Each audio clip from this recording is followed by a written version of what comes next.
Hello students, आज हम fourth class की ईवीएस का chapter number 5 let's know about trees and herbs यानी कि ट्रीज़ के बारे में और जड़ी बूटियों के बारे में, छोटे छोटे जो जड़ी बूटियों वाले पौधे होते हैं उनके बारे में पढ़ना स्टार्ट करेंगे। देखते हैं। ड्यूरिंग रेनी सीजन, बारिश के मौसम में most of the areas around us get covered by green plants. हमारे आसपास का जो ज़्यादातर एरिया है वो ग्रीन हरे भरे प्लांट्स से कवर हो जाता है। ठीक है। These grasses and other small plants make our surrounding look beautiful. ये जो ग्रासेस होते हैं और छोटे छोटे स्मॉल प्लांट्स होते हैं ना, ये हमारे आसपास के एरिया को बहुत ब्यूटीफुल बनाते हैं। It appears as if the mother earth is wearing a green sari. ऐसा लगता है कि जो मदर अर्थ है, हमारी पृथ्वी है, धरती है, उन्होंने ग्रीन कलर की साड़ी पहनी हुई है। Isn't it? कैसा नहीं लगता है? बिल्कुल लगता है। ठीक है। Have you ever observe these plants closely? क्या आपने इन छोटे छोटे प्लांट्स को क्लोजली देखा है? You might have noticed that these small plants have soft green stem. आपने देखा होगा कि ये जो छोटे छोटे प्लांट्स होते हैं ना, इनके बिल्कुल नरम से हरे रंग के तने होते हैं। सॉफ्ट ग्रीन स्टेम होता है। स्टेम यानी तना, ग्रीन यानी कि हरा, और सॉफ्ट यानी नरम सा, ज़्यादा हार्ड नहीं होता है। They grow on their own, वो अपने आप धीरे धीरे बढ़ते रहते हैं। Small plants with soft green stem are called herbs. जो छोटे छोटे पौधे होते हैं जिनके सॉफ्ट ग्रीन कलर का स्टेम होता है, उन्हें अपन हर्ब्स बोलते हैं। ठीक है। जड़ी बूटियों वाले औषधीय पौधे। ठीक है। Does our earth remain covered with these plants during summer also? क्या समर में भी इतनी ये सभी से हमारी अर्थ कवर रहती है पर इतनी ज़्यादा नहीं रहती जितनी रेनी सीजन में रहती है। Where do most of these plants go during summer? Summer में कहाँ जाते हैं? उधर ही होते हैं, बस उनकी ग्रोथ इतनी ज़्यादा दिखती नहीं है, उतनी ग्रीनरी नहीं दिखती है। You might have also seen that some plants are very tall. अब स्मॉल प्लांट्स की तो बात हो गई जिन्हें हम हर्ब्स कहते हैं। आप देखेंगे कि कुछ प्लांट्स बहुत बड़े होते हैं। They are even taller than you, वो आपसे भी लंबे होते हैं, इतने लंबे होते हैं कि आपकी हाइट से भी ऊपर निकल जाते हैं। और इनका जो स्टेम है ना, वो टफ होता है, वुडी होता है, बहुत ज़्यादा मजबूत लकड़ी का जो बना हुआ जो स्टेम है इनका वो होता है। These large side plants are called trees. तो इनको अब हम प्लांट की जगह क्या कहेंगे? ट्री कहेंगे। बहुत बड़ा इनका स्टेम होता है ना, और इतने टॉल होते हैं कि हमसे भी ऊपर निकल जाते हैं। ठीक है। तो इनको अब क्या कहेंगे? ट्रीज हम कहेंगे। ट्रीज़ के एग्जाम्पल क्या है? खेजड़ी, पीपल, बनियन ट्री, नीम, मैंगो, बबूल, है ना। खेजड़ी का पेड़ है, पीपल है, बनियन ट्री है। तो खेजड़ी हमारा स्टेट ट्री है राजस्थान का, और बनियन नेशनल ट्री है ना। नीम, मैंगो, बरगद बोलते हैं इसे। नीम हो गया, आम का हो गया, बबूल का हो गया। ये कुछ ट्रीज़ के एग्जाम्पल्स हैं। अब आगे देखते हैं। देखो, ये बरगद का पेड़ है। बरगद के पेड़ में एक स्पेशल चीज़ है कि ये जो एरियल रूट्स है वो भी निकली हुई है। चलो अभी इसके बारे में थोड़ा सा आगे डिस्कशन करेंगे। Let us learn about the basic parts of the plants. Plants किन किन पार्ट से मिलकर बनते हैं उनके बारे में देखते हैं। तो उसमें पहला बेसिक पार्ट है रूट। ठीक है। तो रूट क्या होती है? जो जनरली ज़मीन के अंदर होती है, पृथ्वी के अंदर रहती है, अंडरग्राउंड होती है।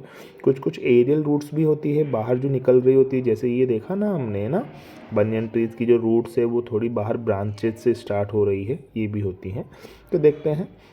The roots form the underground part of the plant. Roots क्या बनाती है? प्लांट के अंडरग्राउंड पार्ट को बनाती है। Roots are the most important part of the plant. Plant का सबसे इम्पॉर्टेंट पार्ट क्या है? रूट्स है। What do they do? अब ये जो रूट्स है वो करती क्या है, इतने इम्पॉर्टेंट क्यों है, देखते हैं। First point, the roots absorb water and minerals from the soil.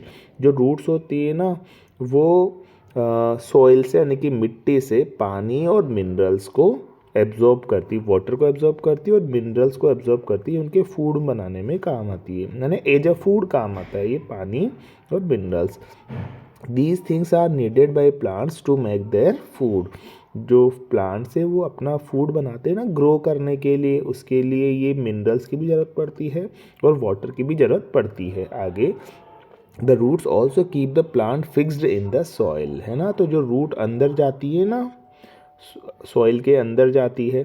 तो इससे क्या होता है कि जैसे बहुत तेज़ स्ट्रॉन्ग विंड चली, हवा चली बहुत तेज़, तो ये गिरता नहीं है, ये प्लांट वहाँ का वहीं फिक्स रहता है। किन की वजह से? क्योंकि अंदर सॉइल्स इसको पकड़ के मजबूती से पकड़े हुए रहती है।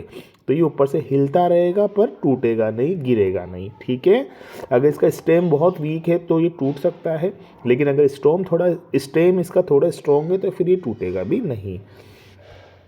The plants do not fall even in the strong winds, बहुत तेज हवा में भी जो प्लांट है वो गिरता नहीं है। As root keeps them firm in the soil, क्योंकि जो रूट्स है वो इनको अच्छे से पकड़ के रखती है सॉइल के अंदर। इन हायर क्लासेस, बड़ी क्लासेस में, you will learn the special roots several other functions. तो बड़ी क्लासेस में आप लोग ये पढ़ेंगे कि कुछ स्पेशल रूट्स दूसरे फंक्शंस भी सर्व करती है, बाकी वो बड़े क्लासेस का मैटर है, अभी नहीं है। कुछ स्पेशल रूट्स के एग्जांपल्स जिन्हें हम खाने में काम लेते हैं वो है कैरेट और रेडिश। तो आपसे पूछा जाए कि कैरेट प्लांट का कौन सा पार्ट है, तो वो हम कहेंगे कि ये रूट है। या आपसे पूछा जाए कि ऐसी कोई 2 रूट्स के नेम बताओ जिन्हें हम डायरेक्टली खा सकते हैं, तो आएगा कैरेट और रेडिश, गाजर, मूली, ठीक है। अब आगे अपन देखते हैं, the roots of plants bind the soil particles together. जो प्लांट्स के जो रूट्स होते हैं ना, वो सॉइल पार्टिकल्स को भी, यानी कि मिट्टी के जो कण है ना, उनको भी पास पास बांध के रखते हैं, है ना। इससे क्या होता है कि जैसे अगर मिट्टी के जो सॉइल के जो पार्टिकल्स है, छोटे छोटे पार्टिकल, अगर वो दूर दूर रहेंगे तो जैसे ही थोड़ा पानी आएगा ना, तो ये मिट्टी बह के बाहर दूसरी जगह चली जाएगी। इसको बोलते हैं मिट्टी का कटाव होना, मृदा अपरदन होना। लेकिन जो रूट होती है वो इन सबको एक यूनाइट बना देती है, यूनाइटेड कर देती है, एक जगह इकट्ठा कर देती है सॉइल पार्टिकल्स को। तो वाटर से ये मिट्टी बहकर दूसरी जगह पे नहीं जाती, यानी कि सॉइल को बचाती है। बेसिकली जो रूट्स हैं वो सॉइल को बहने से रोकने का काम करती है, ठीक है। लिखा है ना 10 प्लांट्स चेक सॉइल इरोजियन को, यानी कि मिट्टी को बहने से, मिट्टी के कटाव को रोकने का काम ये करता है। अब अगला है अपना खेजड़ी ट्री, राजस्थान का स्टेट ट्री है। Khejri tree is known as the state tree of Rajasthan. Each and every part of the tree is useful for दस। खेजड़ी ट्री के जितने भी पार्ट्स हैं, चाहे वो अपनी इनकी रूट हो, चाहे इसका स्टेम हो, ब्रांचेस हो, है ना, वो सब अपने लिए यूजफुल है। The root of khejri tree are very deep. Khejri का जो ट्री है उनकी रूट्स बहुत ज़्यादा डीप होती है। वैसे मैं आपको बता दूं कि जनरली जो भी डेजर्ट में, रेगिस्तान में जो ट्रीज़ होते हैं ना, उनकी रूट्स काफ़ी डीप होती है, ताकि वो काफ़ी डीप में जो वाटर है उसको एब्जॉर्ब कर सके, जनरली, है ना। पर हमेशा ट्रू नहीं है ये। Actually roots of most of the desert plant go deep, है ना। ज़्यादातर जो डेजर्ट प्लांट है, जैसे खेजड़ी ट्री डेजर्ट प्लांट ही है, रेगिस्तानी इलाकों में ज़्यादा पाया जाता है। इनकी रूट बहुत गहराई तक जाती है, ताकि बहुत नीचे भी अगर पानी है तो वहाँ से ये पानी को एब्जॉर्ब कर सके। बट मैनी डेजर्ट प्लांट्स है शैलो रूट्स ऑल्सो। बहुत सारे डेजर्ट प्लांट्स ऐसे भी हैं जिनकी रूट शैलो होती है, यानी कि बहुत दूर नहीं जाती बल्कि वहीं फैल जाती है, ऐसे ना, ज़्यादा डीप नहीं जाती और चारों तरफ फैलती है। ऐसी रूट्स भी होती है, शैलो रूट्स भी होती हैं, जैसे कि रूट्स ऑफ थोर, जिसको अपन यूफोरबिया कहते हैं, and opuntia spread in all direction, है ना। ये प्लांट है थोर का प्लांट, और यह है अपनशिया नागफनी, भी अपन अपने तरफ इसको बोलते हैं। अपनशिया इसका नेम है। इसकी जो रूट्स है ना वो सब तरफ फैलती है और सब तरफ फैलकर पानी की तलाश करती है। कहीं भी अगर पानी है तो उसको एब्जॉर्ब करके इनको दे देती है। These roots are able to absorb even a small amount of rain water। कहीं थोड़ा सा भी अगर रेन वाटर अवेलेबल है तो उसको फटाफट से ये रूट्स अब्जॉर्ब करके रूट्स के प्लांट के बाकी पोर्शन तक पहुंचा देती है। अब आगे आता है बनियन। तो खेजड़ी पढ़ा हमने, जो राजस्थान का स्टेट ट्री है। अब पढ़ते हैं अपन बनियन, जो कि इंडिया का नेशनल ट्री है। Banyan is our national tree. The massive tree has deep roots. ये बहुत बड़ा पेड़ होता है, इसकी रूट्स बहुत डीप होती है। Apart from the normal roots, normal जो अंडरग्राउंड रूट्स है उनके अलावा, अपार्ट का मतलब होता है अलावा, अतिरिक्त। इट ऑल्सो हैज़ हैंगिंग और एरियल रूट्स। इसके हैंगिंग रूट्स भी होती है। देखो ये लटकी हुई रूट्स है ना, नीचे की साइड ये लटक रही है, ये वाली रूट्स भी इनके पास होती है। The roots arises from the branches, ये जो पेड़ की जो ब्रांचेस होती हैं ना, वहाँ से स्टार्ट होकर नीचे लटकती जाती है, और एक टाइम ऐसा होता है जब ये ग्राउंड के टच हो जाती है। जब ये ग्राउंड के टच हो जाती है तो वहाँ से ये वाटर को एब्जॉर्ब करके प्लांट की ब्रांचेस तक या दूसरे पार्ट्स तक डायरेक्टली पहुँचाती है। तो दे ग्रो डाउनवर्ड्स, ये ऊपर से लेकर नीचे की ओर चलती है, toward the soil. After reaching the soil they absorb water also, तो जब ये सॉइल तक पहुंच जाती है तो ये एरियल रूट्स भी क्या करती है, वाटर एब्जॉर्ब करती है। नॉर्मल रूट्स तो वाटर एब्जॉर्ब कर ही रही है, ये भी करती है, ठीक है। These roots actually provide support to the huge banyan tree, ये क्या करती है, सपोर्ट भी प्रोवाइड करती है ना। जैसे जब ये टच हो जाएंगी तो फिर ये जितना बड़ा पेड़ होता जाएगा ना तो उसको ज़्यादा सपोर्ट की नीड होगी, तो ये सपोर्ट भी प्रोवाइड यहाँ पे करती है सभी तरफ से, है ना। उसके बाद आता है दूसरा पार्ट, स्टेम, तना बोलते हैं अपन हिंदी में इसको, है ना। तो इसके बारे में देखते हैं। The stem normally forms the above the ground part of the plant. Stem क्या होता है, अबव द ग्राउंड पार्ट होता है, अंदर तो रूट्स हैं और स्टेम बाहर है। इट बियर्स, ये किसका वजन सहता है, ब्रांचेस का, है ना, ब्रांचेस इसके ऊपर होती है। Along with branches it also bears leaves, flowers and fruits, इस पे लीव्स भी होती है यानी पत्तियाँ होती हैं, फूल होते हैं, फल होते हैं, ठीक है। You have learned about the thick woody stem of trees, आपने ट्रीज के थिक और वुड स्टेम के बारे में पढ़ा है। हमने देखा था ना कि जो बड़े ट्रीज होते हैं उनका जो स्टेम होता है वो बहुत पावरफुल होता है, बहुत मोटा सा होता है ना। जो हर्ब्स है उनका पतला सा होता है, लेकिन ट्रीज का मोटा सा स्टेम होता है। आगे देखते हैं, हेंस स्टेम रिमेन इरेक्ट, तो स्टेम जनरली सीधा खड़ा रहता है। इन मैनी प्लांट्स, लेकिन कुछ में the stem is weak, stem बहुत वीक होता है। It can not stand straight, ये सीधा खड़ा नहीं रह पाता है। Have you seen the stem of gourds, gourds का क्या आपने स्टेम देखा है। गोड्स में जैसे कि बॉटल गोड आ गया, बिटर गोड हो गया। बॉटल गोड का मतलब क्या हो गया अपन का, लौकी हो गया, बिटर गोड करेला वगैरह हो गया, है ना। तो इनका स्टेम जो होता है वो बहुत वीक होता है। जैसे पंपकिन का, बिटर गोड का, पंपकिन यानी कद्दू हो गया ना, तो इनका स्टेम काफ़ी वीक होता है, तो ये अपने आप से सीधा खड़ा नहीं हो पाता है स्टेम, तो इनको किसी सहारे की ज़रूरत होती है। तो इन खुद ट्रीज़ को क्लाइंबर बोलते हैं। क्लाइंबर क्यों, क्योंकि ये दूसरे पे क्लाइंब करके आगे बढ़ते हैं। तो इनको किसकी ज़रूरत होती है, सपोर्ट की। सपोर्ट के लिए अपन कोई अपने हिसाब से पोल लगा सकते हैं, कोई डंडा लगा सकते हैं, या कोई पास में कोई दूसरे ट्री के स्टेम के सपोर्ट से भी ये ऊपर चढ़ सकते हैं। In these plants, in plants में एक थ्रेड यानी कि धागे जैसी संरचना होती है, धागे जैसी स्ट्रक्चर होती है, जिसे टेंड्रिल्स बोलते हैं। सॉफ्ट और ग्रीन कलर की स्ट्रक्चर होती है, और ये जो टेंड्रिल है ना, ये ही किसी भी सपोर्टिंग जो भी हमारे पास जैसे पोल है, दूसरा ट्री है, कोई भी स्टिक है, उससे ऊपर चढ़ते हुए आगे बढ़ती जाती है, ठीक है। फिर आगे देखते हैं किन किन का सपोर्ट ले सकती है। एनी अदर प्लांट का ले सकती है, स्टिक का ले सकती है, पोल का ले सकती है। May be use to provide support to these plants, ठीक है। कुछ प्लांट्स ऐसे हैं जिसमें ये टेंडल जैसी स्ट्रक्चर नहीं बनती, बल्कि जो स्टेम है वो खुद स्टेम ही दूसरे स्टेम पे लिपटता हुआ ऊपर चल जाता है। These plants do not have tendrils. For example bean, जो सेम होता है उसमें स्टेम खुद ही दूसरे स्टेम के लगकर या दूसरे सपोर्ट के साथ आगे बढ़ता है। अब आते हैं इडिबल स्टेम्स, ऐसे स्टेम्स जिन्हें हम खा सकते हैं। जैसे इडिबल रूट में था कैरेट और रेडिश, गाजर और मूली, ये किस में था, एडिबल रूट्स में। अब हम देखते हैं कि एडिबल स्टेम्स कौन से, खाने लायक स्टेम्स कौन से हैं। तो some plants have edible stems, कुछ प्लांट्स हैं जिनके स्टेम्स को खाया जा सकता है, जैसे शुगर कैन, गन्ना, पोटैटो, आलू, जिंजर, अदरक, टर्मरिक, हल्दी, अरबी, ठीक है। तो ये सभी एडिबल स्टेम्स हैं।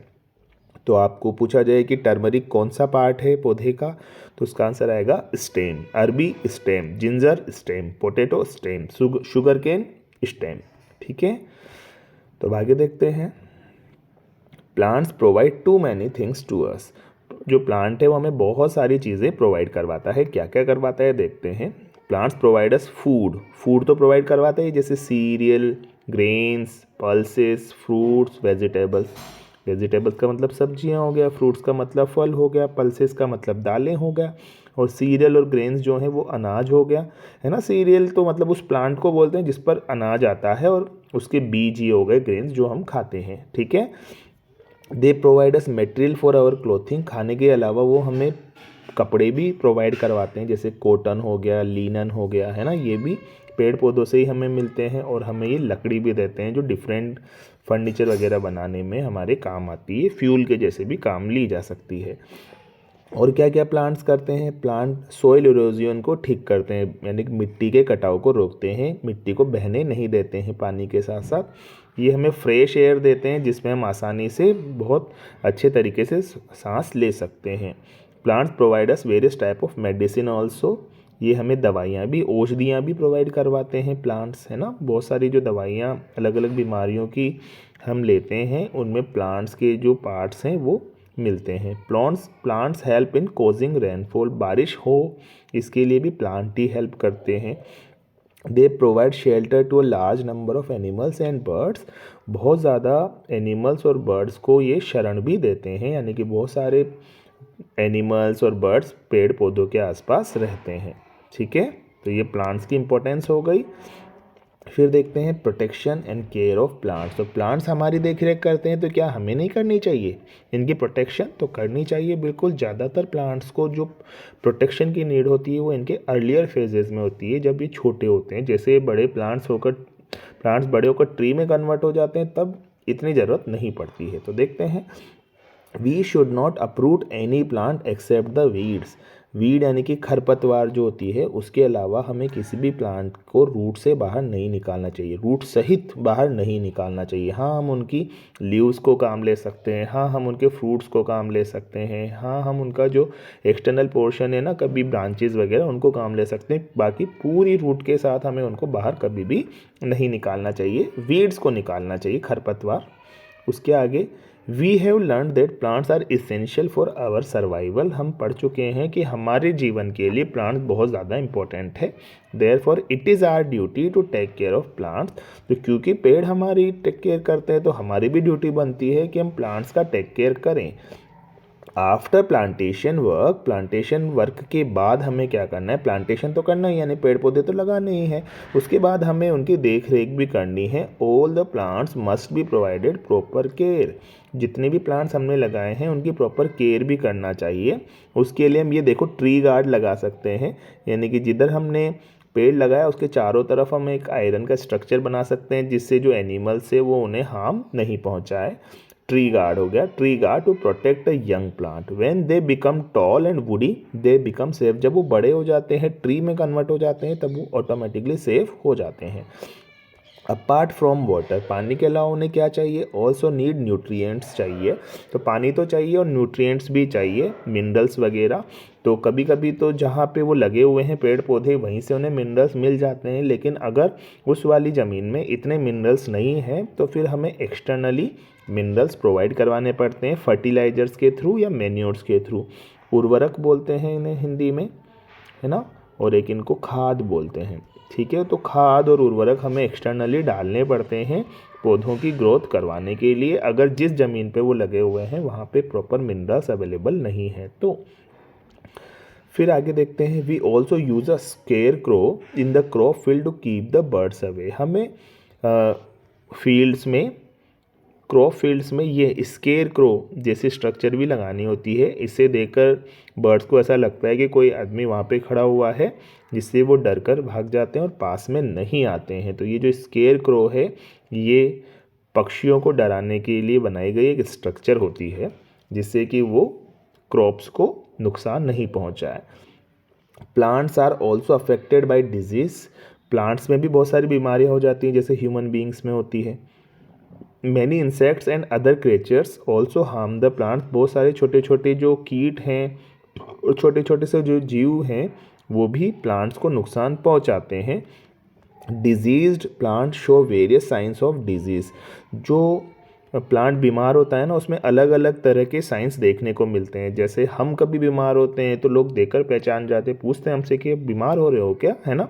ऐसे प्लांट्स को भी देखकर पता चल जाता है। जनरली उनकी पत्तियों से हमें आइडिया लग जाता है। उनके फ्रूट्स में अगर कोई कुछ कमी दिखाई दे रही है तो उनसे भी कभी कभी आइडिया लग जाता है। उनके फिजिकल अपीयरेंस से हम जनरली बता पाते हैं कि ये प्लांट जो है इसमें कुछ ना कुछ डिजीज़ है। By these sign we can identify that the plant is suffering from the disease. तो इन वाले साइन से हमको पता लग जाता है कि जो प्लांट्स है उनको डिजीज़ है। Farmers are expert in detecting all this matters. जो किसान होते हैं ना वो एक्सपर्ट होते हैं ये पता लगाने में कि हमारे जो प्लांट है उनमें कोई बीमारी है या नहीं, क्योंकि उन्हें एक्सपीरियंस काफ़ी हो गया ना। ठीक है, तो an experience farmer can tell you about various type of disease of plants. तो अगर एक व्यक्ति है जो काफ़ी लंबे समय से किसान का काम कर रहा है तो आपको वो इन प्लांट्स की बीमारियों के बारे में बता सकता है, अच्छे से बता सकता है। He can also tell you how to protect the plant from respective disease. वो आपको ये भी बता सकता है कि जो प्लांट है ना उनसे उनको बीमारियों से कैसे बचाया जा सकता है। तो जो फार्मर हैं वो इनके बारे में जानकारी रखते भी हैं और आपको बता भी सकते हैं। You can ask questions about weeds और अनवांटेड प्लांट आल्सो। खरपतवार और कोई दूसरे अनचाहे पौधों के बारे में भी आप क्वेश्चंस फार्मर से पूछ सकते हो, वो आपको ज़रूर बताएंगे, उन्हें नॉलेज होती है सबकी। If you get an opportunity to visit a field with your class do not miss it. कभी आपको अगर ऐसी अपॉर्चुनिटी मिले कि आप आपकी क्लास के साथ किसी फील्ड को विज़िट कर सकें तो आपको उसे मिस बिल्कुल भी नहीं करना है। आपको ज़रूर जाना है वहाँ पे और समझना है फार्मर से कि वास्तव में खेती का क्या क्या प्रोसेस है, इनमें क्या क्या चीज़ें होती हैं। अब क्वेश्चंस देखते हैं। Have a look at the given figure and identify the tree. ये तो हमारा राजस्थान का स्टेट ट्री है। स्टेट ट्री कौन सा है? खेजड़ी। अगर स्टेट फ्लावर पूछा जाता तो वो होता रोहिड़ा। ठीक है, अब इसके कुछ ट्रू और फॉल्स वाले हैं। Banyan is our national tree. हाँ सही है, बनियन हमारा बरगद का पेड़ हमारा नेशनल ट्री है। Plants are hard, they are not affected by any disease. क्या प्लांट्स को डिजीज़ नहीं होती? होती है भाई, तो ये तो रॉन्ग हो गया। इन ऑल प्लांट्स फ्रूट्स और सीड्स आर एडिबल। क्या जितने भी प्लांट है सबके फ्रूट्स और सीड्स खाने लायक है? नहीं भाई, ऐसा नहीं है, हमें नहीं खाना चाहिए बिना जानकारी के कि ये खाने लायक है भी या नहीं। In gourd the stem is weak and it need support to climb. हाँ, जितने भी गोड्स हैं, चाहे वो बीटर गोड हो, चाहे वो कौन सा बोटल गोड हो, चाहे वो पंपकिन वगैरह हो, इनके जो स्टेम्स है वो बहुत वीक होते हैं, तो इन्हें सपोर्ट की ज़रूरत होती है। अब आगे देखते हैं, fill in the blanks. Thread like green, thread like यानी धागे जैसी, green called structure called tendrils, है ना। जो वीक होते हैं ना जैसे बोटल गोड्स वगैरह, तो उनमें टेंड्रिल्स जैसी स्ट्रक्चर होती है और ये प्लांट को ग्रो करने में, ऊपर चढ़ने में हेल्प करती है। अगला है roots absorb water and minerals from the soils. Roots क्या करती है? सॉइल से क्या क्या लेती है? एक तो मिनरल्स लेती है और एक वाटर लेती है। वाटर और मिनरल क्या काम आता है? टू मेक फूड, है ना, उनके लिए खाना बनाने में काम आता है। इन डेजर्ट प्लांट, जो रेगिस्तानी पौधे होते हैं like opuntia, the roots are shallow and spread just beneath the soil surface. तो जो रूट्स होती हैं वो शैलो होती है, सब तरफ फैली हुई होती हैं और क्या करती हैं, थोड़ा सा भी रेन वाटर होता है ना आसपास तो उसको वो एब्जॉर्ब कर लेती है और प्लांट के पार्ट्स तक पहुंचा देती है। अपनशिया बोलेंगे इसको, अपनटिया नहीं बोलेंगे, अपनशिया होगा ये। To provide extra support banyan tree is hanging root. Extra support provide करने के लिए जो बड़ा सा बनियन ट्री बरगद का पेड़ है उसमें एरियल रूट्स भी होती हैं, हैंगिंग रूट्स भी होती है। मैंने आपको बताया कि ये जो रूट्स ब्रांच से स्टार्ट होती है और नीचे की तरफ ट्रेवल करती है, एक टाइम तक ये सरफेस पे टच कर जाती है। जब सरफेस पे टच हो जाता है इनका तो फिर ये यहाँ से ये डायरेक्टली भी वाटर एब्जॉर्ब करके डिफरेंट पार्ट्स तक पहुँचा देती है और साथ के साथ सपोर्ट भी प्रोवाइड कर देती है। बड़ा ट्री है इसलिए उसको नीड भी है। ठीक है, तो ये हो गया अपना ये वाला सेक्शन, आप इसको ज़रूर देखिए। Thank you.